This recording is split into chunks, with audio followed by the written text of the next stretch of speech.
j'ai sélectionné quelques témoignages. J'ai été fouillé dans mes vieux mails et dans mes DM sur Instagram. Et j'ai choisi 3 problématiques qui concernaient des femmes qui étaient en relation avec un homme avec des traits qui semblaient évitants. L'objectif là, c'est de lire les témoignages qu'on a un petit peu adaptés, un petit peu modifiés, notamment aussi en termes de prénoms, et de les analyser et de comprendre qu'est-ce qui se joue derrière. Est-ce que c'est réellement des traits évitants? Moi je trouve ça intéressant. Est-ce qu'il y a des solutions quand on est dans ces situations? Petit rappel sur ce que c'est qu'un trait évitant, sur ce que c'est que la théorie de l'attachement. 3 traits principaux qui définissent notre façon de nous attacher: sécure, ou plutôt sain; anxieux, recherche de fusion absolue; et des traits évitants qui sont un besoin d'indépendance qui nous pousse à avoir des comportements où on met de la distance avec notre partenaire. J'ai mis à disposition un test que vous pouvez réaliser en cliquant sur le lien qui se trouve en description et en commentaire épinglé, qui vous permet de mesurer votre style d'attachement et d'avoir une idée de votre style d'attachement. Il y a 2 tests, il y en a un qui est beaucoup plus court que l'autre. Si vous avez le temps, je vous recommande de faire le plus long, qui est donc le plus précis, et ça vous donnera une idée de vos traits d'attachement dans votre manière de relationner avec les hommes et les femmes autour de vous. Je recommande aussi le plus long. Il est plus intéressant. Le plus long, Okay. Il est plus pertinent, oui, parce que l'autre, il est très rapide, mais je crois qu'il fait 10 questions. L'autre, il me semble que c'est 36 questions, donc c'est beaucoup plus intéressant, plus pertinent. Et c'est basé sur des études qui ont mesuré ça de manière expérimentale. Ok. Du coup, tu m'as confié la lecture des témoignages. Le premier que j'ai choisi, parce que je l'ai trouvé quand même assez frappant. Donc c'est Clara, on a changé son prénom évidemment, qui nous parle de sa relation avec Julien. Elle nous dit qu'au début, les 3 premières semaines hyper intenses, la relation se passe hyper bien et tout d'un coup, il y a un espèce de avant-après. Il met plus de 8 heures à répondre à ses messages. Un simple message, une petite question à la con, ça va. Il commence à refuser souvent les invitations, 2 fois sur 3, souvent parce qu'il est prétendument fatigué. Ensuite, donc Clara, elle est assez perdue et c'est pour ça qu'elle t'écrit, parce que quand il se voit, il est hyper tendre, il est hyper affectueux, affectueux, et il est très attentif. Il est beaucoup à son écoute, donc elle est complètement perdue. Donc elle en vient, elle de son côté, elle nous raconte qu'à ce moment-là de la relation, elle commence à réduire les sorties avec ses amis pour pouvoir être dispo pour lui tout le temps. Comme ça, au cas où lui il est dispo, elle l'est aussi. S'il propose quelque chose, voilà. Et le dernier point qu'elle explique aussi, donc passer ces 3 semaines assez intenses, quand ils s'enfoncent un petit peu dans la relation, quand ils avancent un peu dans la relation, dès qu'elle essaye de parler un petit peu de ce qu'ils sont, du nous, lui, il va détourner la conversation, répondre un petit peu avec humour, quoi. Et après, il disparaît quelques jours. Très clairement, il n'est pas à l'aise avec... voilà. Moi, j'ai lu ce témoignage que tu m'as envoyé de Clara. Je me suis dit, ma grande, prends tes jambes à ton cou et cours, fuis. Mais je pense que peut-être il y a quelques petites questions à se poser. Ouais, le problème déjà, c'est qu'à ce stade, tu peux pas fuir. C'est comme de dire à quelqu'un quitte-le ou quitte-la. Quand tu es dans une obsession amoureuse et quand tu es déjà dans ce qu'on appelle du renforcement intermittent comme ça, où l'autre part, l'autre revient, l'autre part, l'autre revient, tu es dans une situation d'obsession amoureuse qui fait que c'est pas le moment de partir et que tu n'es pas prête à partir. Donc déjà, ça sert à rien de dire à quelqu'un qui est dans cette situation, pars, quitte-le. C'est des trucs que les copines, copains, copines vont te dire, mais qui n'ont aucun effet et qui en plus peuvent te culpabiliser, te dire pourquoi je n'arrive pas à partir alors que je suis dans une relation comme ça. Ben justement, tu dis, voilà, moi j'ai une copine qui vient, qui me raconte ça, on est là autour d'une table, je suis un petit peu influencée par les réseaux, tout ce qu'on entend un petit peu aujourd'hui. Red flag, love bombing, c'est des mots, je trouve, dont on entend beaucoup parler. Là, c'est ce que j'irais dire à Clara, ma grande, il est en train de te love bomber. Mais là, c'est ce que j'allais te dire. Là, tu mets ça sur les réseaux, tu as 3/4 des commentaires, c'est du love bombing. Tu vois, tu mets le début du témoignage. Machin, il commence à prendre ses distances. Tu vois partout love bombing, manipulation toxique, etc., etc., etc. Comme si la volonté première, quand il y avait beaucoup d'intensité dans un début d'histoire, c'était de te manipuler, de t'en donner des tonnes pour ensuite te le retirer. Comme si c'était quelque chose qui était fait sciemment à chaque fois que c'était fait. Moi, j'ai juste envie de rappeler, tu es dans un début de relation. C'est très intense. À partir du moment où il n'y a pas de comportement incohérent, tu ne va pas sur la piste love bombing et ne va pas juste parce qu'il y a de l'intensité et juste parce qu'il y a énormément d'investissement, peut-être trop tôt, pas trop tôt, peu importe. Tu vois, chacun fonctionne différemment. Tu as des hommes pour qui c'est beaucoup, tu en as pour qui ça ne l'est pas. Tu as des femmes pour qui c'est très rapide et tu as des hommes pour qui c'est un schéma classique.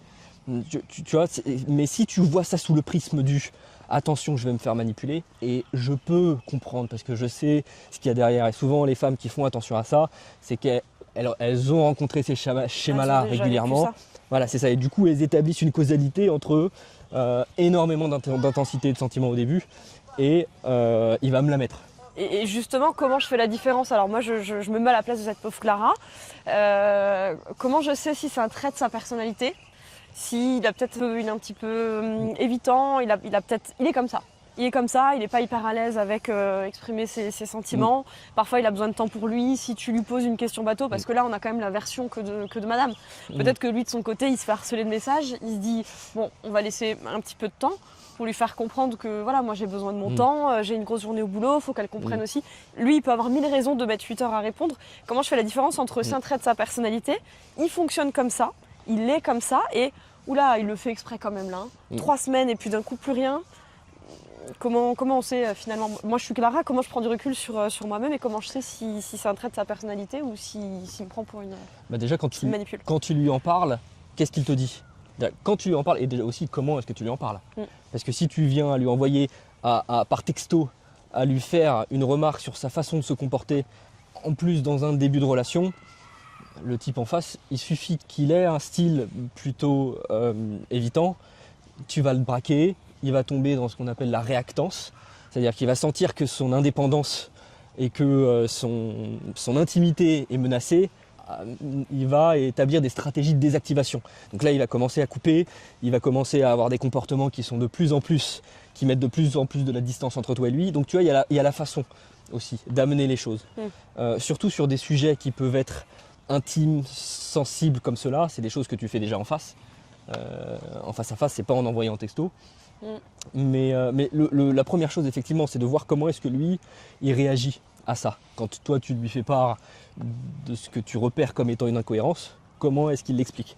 Et justement, je trouve que moi, c'est une stratégie que j'aime bien faire dans mes relations. Faut qu'elle se mette un petit peu à sa place à lui aussi. Est-ce qu'elle n'est pas un petit peu de ce trait un peu anxieux? Elle a beaucoup d'attentes. Est-ce que le problème, c'est pas un petit peu elle, quelque part? Comment est-ce qu'elle prend du recul pour savoir si le problème, c'est elle, pour savoir si lui... Après, je ne sais pas si on peut dire le problème c'est elle ou c'est lui, parce que d'une relation à une autre, tu vois, peut-être que comme tu dis, peut-être qu'elle a quelques traits anxieux, ou elle a des traits plus ou moins anxieux. Et ces traits anxieux ou ces traits évitants, ils sont plus ou moins révélés en fonction de la relation dans laquelle tu es. Donc si tu es une anxieuse avec un homme qui est sécure, tes traits anxieux ils vont être contenus. Si tu es une anxieuse avec un type qui a des traits même légèrement évitants, on a tendance à parler des évitants, des hommes évitants et des femmes anxieuses. Mais on n'est pas soit évitant soit anxieux. On a des traits sur un spectre. Tu peux avoir de légers traits évitants et être sécure sur plein de points, mais avoir de légers traits évitants qui se révèlent dans certaines situations plus que d'autres. Tu as des hommes avec des traits évitants, quand il s'agit de faire des enfants, quand il y a le sujet des enfants qui se pose sur la table, ils vont avoir une réaction. Je crois qu'il y a un témoignage comme ça là, je ne sais plus si c'est les enfants ou autre chose, ils vont avoir une réaction et ils vont avoir des comportements qui sont à l'extrême. Ils vont prendre des distances, ils vont parfois partir, ils vont parfois quitter, se barrer. Mais tu vois, ça c'est propre à eux. Mais elle dit dans son témoignage qu'elle essaye de communiquer avec lui justement. Elle essaye d'en parler avec lui, mais sa réaction et puis la fuite derrière, c'est... Il y a un autre point qui est intéressant, là dans le témoignage, et qui est une technique universelle pour mettre à distance et pour ne pas avoir à parler d'un sujet, c'est l'humour. Tu sais, c'est mettre à distance par l'humour. L'humour, c'est une stratégie de désactivation. Stratégie de désactivation, c'est chez les évitants. Qu'est-ce que tu emploies comme technique pour ne pas avoir à parler d'un sujet, de ta vulnérabilité? Mais l'humour, ça peut être un moyen de faire passer un message sans avoir à se mouiller. Tu sais, c'est le fameux te dis t'as pas un peu grossi, je vois que tu te vexes. Et ensuite je te dis mais non mais je rigole, c'est de l'humour. Tu vois, je fais passer mon message sans avoir à me mouiller et sans montrer que ça vient de moi. Et l'humour aussi, ça peut être aussi un moyen de parler de ne pas avoir à parler d'un sujet qui est intime et de se dérober sans avoir à dire ce sujet-là me gêne. Est-ce qu'on a fait le tour par rapport au témoignage de Clara ? Je pense qu'on a un petit peu décomposé son... On peut passer au suivant, voir ce qu'il peut y avoir d'autre à dire. Okay. On a reçu un autre témoignage, tu as reçu un autre témoignage que je vais te lire. Qu'on a sélectionné, on n'a pas pris au hasard, on a choisi, j'ai essayé de trouver des témoignages qui soient assez différents les uns des autres et qui révèlent des comportements différents. Sophie, elle nous raconte quelque chose de complètement différent. Elle nous raconte qu'elle est mariée depuis 18 ans, Sophie. Et elle nous dit, j'ai l'impression de vivre à côté de mon mec, de mon mari, sans jamais être avec lui. C'est un homme bien sur le papier. C'est-à-dire qu'il gère la logistique, il s'occupe des factures, des gosses. Mais par contre, il ne sait pas exprimer ses sentiments. Il a du mal à exprimer ses sentiments. Par exemple, elle nous raconte qu'elle a perdu sa maman. Il m'a proposé des solutions concrètes, mais ne m'a jamais prise dans ses bras. Donc, elle parle de son côté pratique. Les rapports intimes sont quasi inexistants après 18 ans. Elle a tenté une thérapie de couple. Il n'a pas voulu la poursuivre en prétextant que tout allait bien. Et un dernier point qui m'a beaucoup interpellée, elle dit du coup je culpabilise de souffrir parce que du coup les gens autour de moi ne comprennent pas. Il boit pas, il est pas brutal, il est pas violent, il trompe pas. Donc elle se dit est-ce que c'est moi qui en demande trop quoi. Et ça c'est quelque chose qui me parle beaucoup parce que j'étais un petit peu dans cette relation le mec parfait sous tout rapport d'un œil extérieur et puis toi tu dis il y a un truc qui cloche malgré tout. Qu'est-ce que tu as envie de dire Sophie ? Là ce qui la gêne et ce sur quoi elle n'arrive pas à mettre de mots, c'est l'intimité. C'est de ne pas réussir à développer suffisamment d'intimité. Et à ça en plus se rajoute la culpabilité de se dire finalement sur le papier, comme tu dis, ou je ne sais plus si c'est dans le témoignage, sur le papier le type est parfait, je me sens en sécurité avec lui, il pose pas de problème. Même quand j'entends autour de moi tous les problèmes, je me dis que tous les problèmes de relation, je me dis que finalement j'ai de la chance. Et malgré ça, j'arrive pas à me sentir épanoui. Donc tu vois déjà là, tu as un truc de culpabilité qui revient beaucoup. Et ça, pourquoi est-ce que je l'ai choisi ? Parce que effectivement, ça peut être révélateur de traits évitants. Le côté je ne montre mon affection que par de la logistique, que par rendre des services.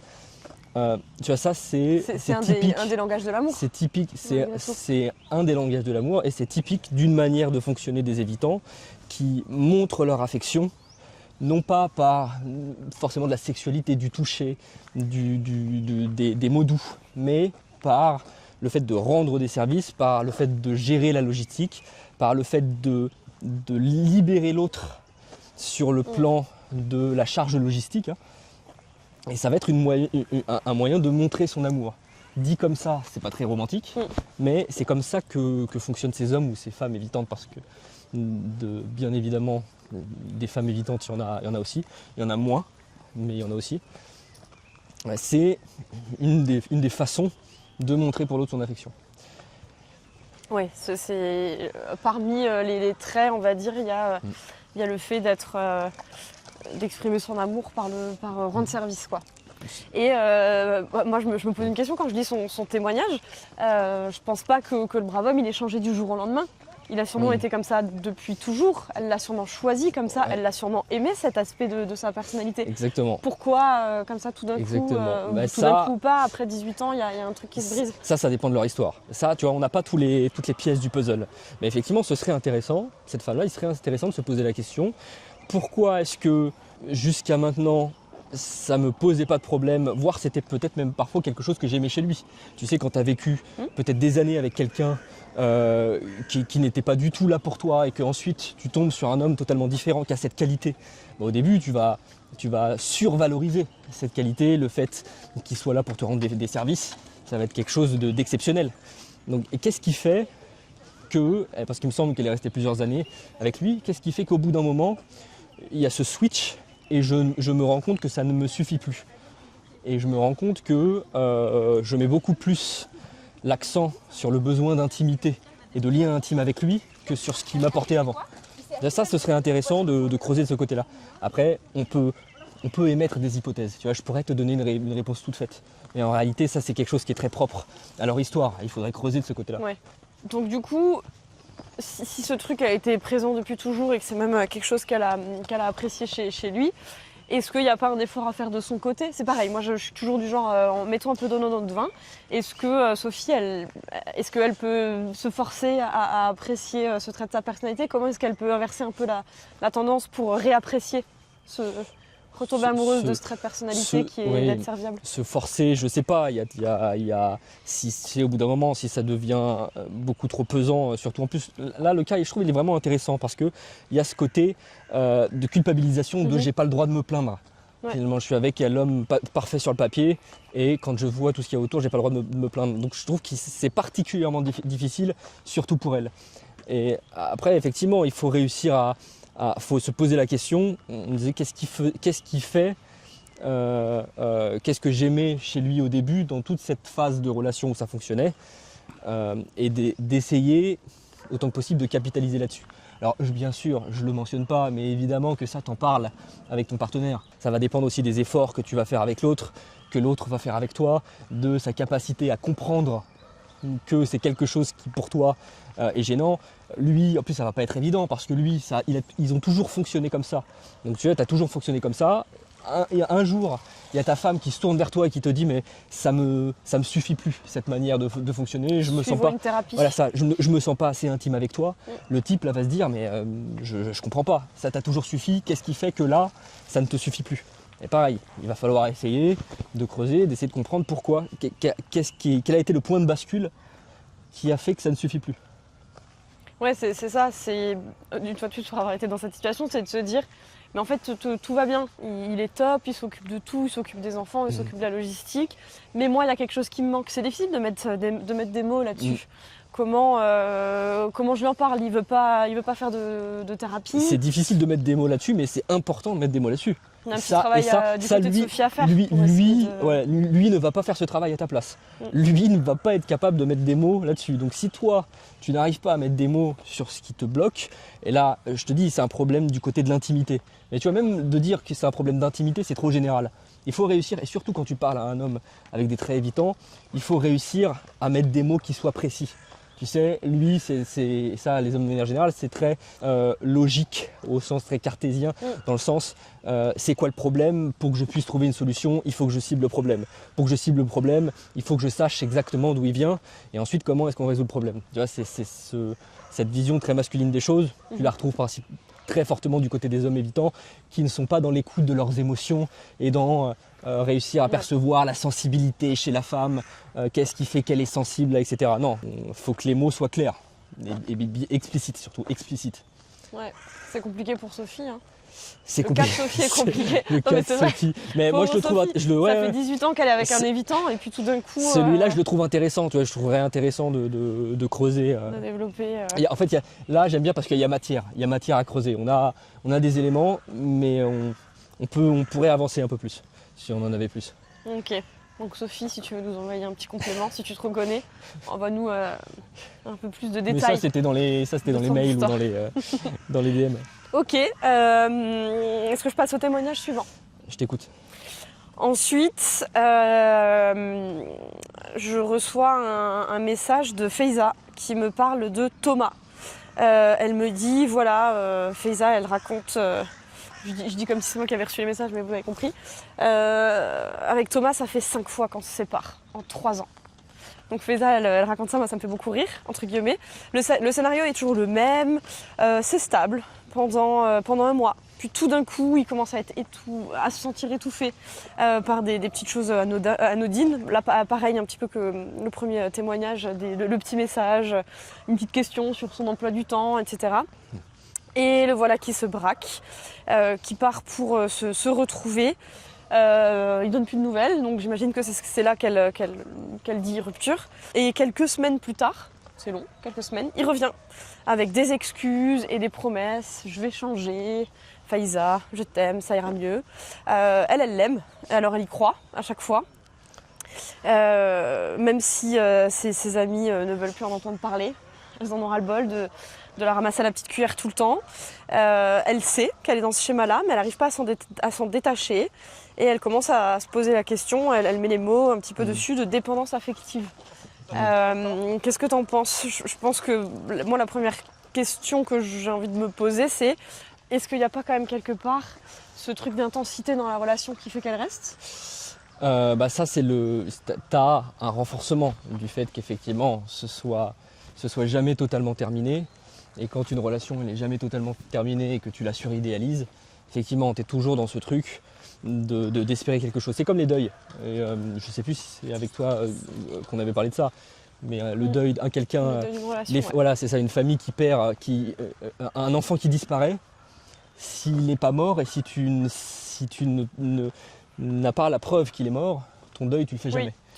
Avec les relations fantômes comme ça, qui sont plafonnées et qui tournent en boucle, c'est la même chose. Ton deuil tu peux pas le faire parce que t'es toujours, tu ne sais pas, tu n'as pas la date de fin. C'est quoi une relation fantôme ? Relation fantôme, c'est une relation qui est plafonnée, qui n'est pas totalement du couple, qui n'est pas forcément un plan cul, sur lequel il n'y a pas forcément d'étiquette. Et comme c'est le cas là, que souvent tu suridéalises, qui est vecteur d'obsession amoureuse, avec souvent quelqu'un qui revient, qui part, qui revient, et qui peut se permettre de partir, revenir, parce que la relation est floue. Tu es dans un flou. Ouais. Et tu es dans une relation qui plafonne. C'est-à-dire que toi, tu es dans l'attente de quelque chose de plus, mais la relation plafonne parce que vos attentes ne convergent pas, parce que lui est dans une autre dynamique, elle dans une autre dynamique. Ok, j'entends, mais ça répond pas vraiment à la question que je te posais. Toi, ta première réaction au témoignage, c'est de définir ça comme une relation fantôme. Moi, ma première réaction, c'est de me dire... J'ai pas défini ça comme une relation fantôme, tu m'as demandé ce que c'était. Il y a plusieurs schémas, il y a plusieurs choses qu'il faut observer, il y a plusieurs trucs. C'est qu'effectivement, il y a un renforcement, il y a une obsession amoureuse de sa part qui est la conséquence de ce renforcement intermittent. T'as le fait aussi, moi quelque chose, une question que je me poserais, c'est qu'est-ce qui fait, à quel moment est-ce que la personne part ou prend ses distances ? À quel moment l'homme prend ses distances ? C'est quoi le déclencheur ?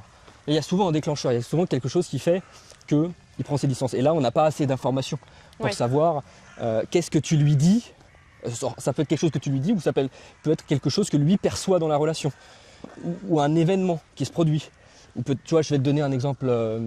Tu as un couple qui est dans ce schéma-là et tu te rends compte que lui, à chaque fois, qui est en garde partagée et qui a son ex-femme, et tu te rends compte qu'à chaque fois, tous les débuts de semaine, il est plus distant avec toi. Et quand tu creuses un peu, que tu réfléchis, tu te rends compte que tous les débuts de semaine, c'est parce que le week-end, il va récupérer la garde, il va chez son ex, ou il donne la garde, il va chez son ex. Il y a peut-être des discussions qui se font avec elle et quelque chose qui est réveillé et qui lui fait prendre conscience de quelque chose, lui fait prendre conscience que peut-être il y a un schéma qui se répète avec une autre femme et que ça lui fait peur. Et donc du coup, il va prendre une distance à ce moment-là. Okay. Toi, parce que t'es prise par ton obsession amoureuse, tu vas pas forcément t'en rendre compte. Tu vas pas faire le lien direct avec ça. Tu vas te dire, c'est peut-être quelque chose que je lui ai dit. Mais non, ça vient de l'extérieur. C'est parce que Et là, je te donne l'exemple avec son ex, où ça peut être quelqu'un qui va dans sa famille l'été, il revit quelque chose, il revoit, je sais pas, ses parents avoir tel ou tel comportement. Ça le renvoie à une situation négative et du coup ça lui fait prendre des distances lui dans sa vie personnelle. Ça peut être des choses comme ça que tu saisis pas, qui sont pas visibles à première vue et qui ne dépendent pas forcément de toi. J'ai un copain comme ça qui, son père a mené une double vie, tout simplement. Il l'a appris très tard, après l'âge ado. Son père clairement avait carrément une deuxième famille, des enfants à côté, etc. Et je pense que ça a beaucoup influencé ses relations. C'est ce que tu dis en fait, finalement ça peut être une des choses, on n'a pas forcément tous les éléments et il fonctionne comme ça parce qu'il a connu un schéma un petit peu compliqué du côté de ses parents. Oui, du côté de ses parents, alors ça peut être du côté des parents, ça peut être dans ta vie amoureuse de manière générale. C'est ton expérience de vie, que ce soit en tant qu'enfant ou autre. Mais ce qui est intéressant de voir, ce sur quoi je pointais le doigt, c'est les événements de la vie au moment présent. Quand il n'est pas avec toi, qu'est-ce qui se passe ? Parce que tu sais, souvent les gens ils sont dans leur obsession amoureuse ils se disent, ils n'arrivent pas à comprendre le comportement de quelqu'un, mais ils réfléchissent sous le prisme de qu'est-ce que je lui ai dit à ce moment-là. Mais c'est pas forcément qu'est-ce que tu lui as dit. Le truc, c'est que tu ne vois pas ce que lui est en train de vivre en ce moment même. Tu ne vois pas ce qui se passe dans sa vie, tu ne vois pas ce que lui se dit, et même lui ne se rend même pas forcément conscience de ses schémas et de ses biais. Donc t'as tendance à faire fausse route parfois, en te disant ah, mais c'est parce que je me suis un peu trop rapproché. Tu sais, c'est ah, j'aurais pas dû lui envoyer ce message, c'est ce message qui l'a braqué. Et tu fais des raccourcis comme ça. Mais non, peut-être qu'il y a d'autres choses qui se passent en ce moment-là chez lui dans sa vie qui lui font avoir ce type de comportement. Il faut communiquer, c'est pareil. Mais du coup, je reviens un peu sur ma première question. Est-ce qu'on n'a pas quand même tous un petit peu cette tendance, ce penchant vers l'intensité Est-ce que c'est pas ce qui fait que ça marche aussi entre eux ils se séparent, ils se remettent ensemble, ils se séparent, ils se remettent ensemble. C'est intense une séparation. C'est un peu maso d'aimer ça, mais il y a des gens qui ont des couples, des personnes qui ont besoin d'être en relation comme ça, avec une intensité, avec ces allers-retours, un peu de ce chaud-froid. Je pense que tu as effectivement des gens en minorité qui ont besoin de ça absolument, mais je pense qu'il faut voir plutôt l'inverse en se disant tu peux ne pas être dans ces schémas-là, tu ne peux pas être dans une dépendance au schéma toxique et te retrouver dans ces situations. Tu sais, on a souvent tendance à se dire ah mais oui, pourquoi est-ce qu'elle reste avec lui, elle aime les hommes toxiques, ou elle est attirée par les hommes toxiques, ou il est attiré par les relations toxiques. Mais je pense que tu peux, n'importe qui, on a déjà parlé, n'importe qui peut se retrouver dans une obsession amoureuse à un moment de sa vie, bloqué et dépendant à ce que toi, de l'extérieur, tu perçois comme de la toxicité. Mais lui, il est bloqué comme quelqu'un qui serait addict aux machines à sous. N'importe qui peut se retrouver addict à des machines à sous. Parce que tu mets une pièce, ça te donne un petit peu d'argent, ça te donne un petit peu de dopamine, en l'occurrence pour les relations. Ensuite, on te l'enlève, tu retentes ta chance, ça marche pas, t'insistes, et c'est la même mécanique. Tant que c'est pas clôturé et que l'autre continue d'être un levier de cette obsession, tu peux rester bloqué longtemps. Mais voilà, bien sûr, tu as des gens qui sont dans des schémas masochistes, mais je pense que c'est quand même une toute petite minorité. Et je pense que la grosse majorité a déjà connu des relations, des dynamiques conflictuelles de ce genre, et pas pour autant, ils sont pas pour autant dans une personnalité masochiste. Est-ce que du coup, ce que tu dis, c'est que finalement, c'est pas plus compliqué de se séparer de ces personnes-là, de rompre avec ces personnes-là, qu'avec une relation moins intense, que dans une relation moins intense? Là, la difficulté, ce qui fait que c'est difficile, c'est qu'il y a un renforcement intermittent du mec qui part, qui revient, qui part, qui revient, et aussi, surtout, de toi en tant que femme qui n'arrive pas à comprendre. Quand tu n'arrives pas à comprendre et que l'autre reste dans ta vie, ça, c'est les deux ingrédients pour maintenir l'obsession amoureuse. Pour ceux qui veulent faire le test, pour avoir une idée de son style d'attachement. Ça ne le détermine pas absolument, surtout que c'est très fluctuant, que le style d'attachement, c'est quelque chose qui est plastique. Et pour avoir une idée de vos traits d'attachement, je vous recommande mon test qui se trouve en description. En attendant, vous pouvez vous abonner, mettre un like sous la vidéo, et on vous dit à très vite. Merci. Merci.